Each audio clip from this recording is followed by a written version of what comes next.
Bonjour, bienvenue dans cette suite concernant les équations sur SolidWorks. Dans la première partie, je vous montrais comment faire une équation, à quoi servait une équation, puis je vous ai même montré à rendre un modèle un peu plus intelligent.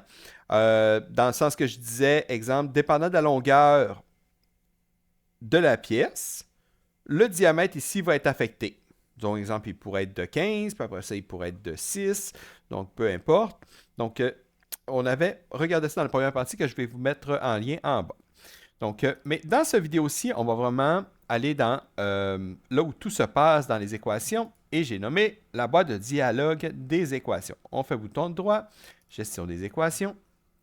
Voyez ce que je vous disais ici. On la retrouve là, l'équation, il reviendra dans quelques instants. Tout d'abord, on va faire un survol de la boîte que vous voyez ici. On a ici une façon de voir les équations. Moi, personnellement, je choisis pratiquement toujours cette vue-là.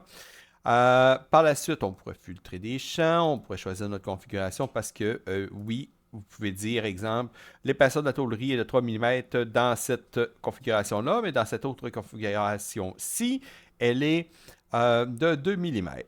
On pourrait aussi importer des données ou exporter des données dans un fichier quelconque. Par la suite, on peut aussi lier à un fichier externe. Donc, ce qui voudrait dire que si dans votre fichier externe, vous modifiez des dimensions qui sont ici, ben à ce moment-là, vous modifiez le fichier Excel. Exemple, pas Excel, le fichier, je crois que ça va être un fichier texte dans ce cas-ci, parce que ça ne sera pas la design table. Donc, dans le fichier texte.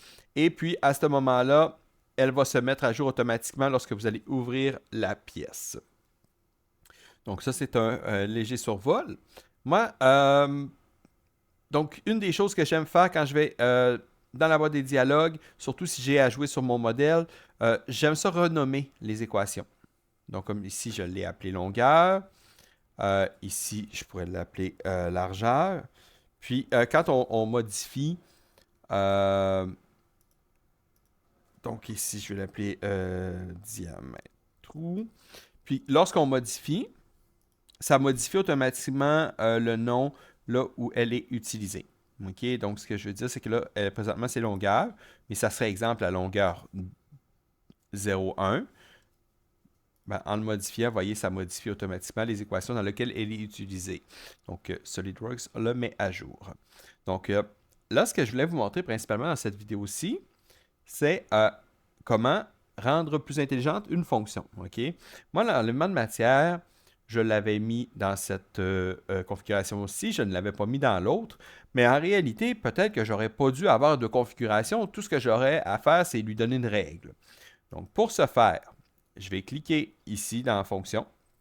Je vais cliquer dans la fonction que je veux modifier. Là, je vais faire un if parce que j'aimerais bien ça vous dire que SolidWorks utilise le français, mais malheureusement, ça n'est pas le cas. Donc, le if équivaut au si. En fait, ça ressemble beaucoup aux formules en fait, qu'on pourrait utiliser dans Excel.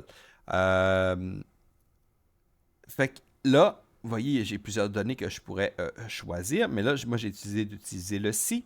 Donc, ce que je veux dire, c'est que si cette longueur-là, donc, je vais double-cliquer ici, mais là, vous voyez, des fois, quand on fait ça, ça nous rentre automatiquement là, entre guillemets, une fonction ou quelque chose comme ça. Mais moi, ce que je veux sélectionner, c'est la longueur ici. Donc, j'aurais pu aussi copier cette longueur-là. Fait que je lui dis si cette longueur-là est plus petite que 60, tu vas me supprimer les trous de mon élément de matière.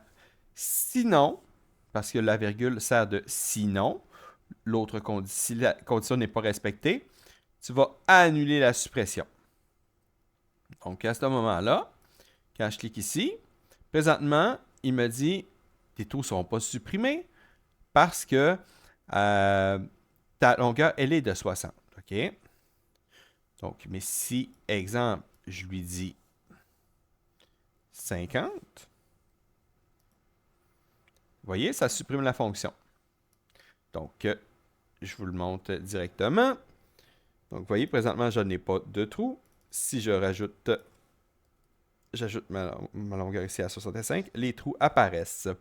Donc, c'est pas mal ce que je voulais vous montrer dans cette vidéo-ci. J'espère que ça va vous avoir aidé.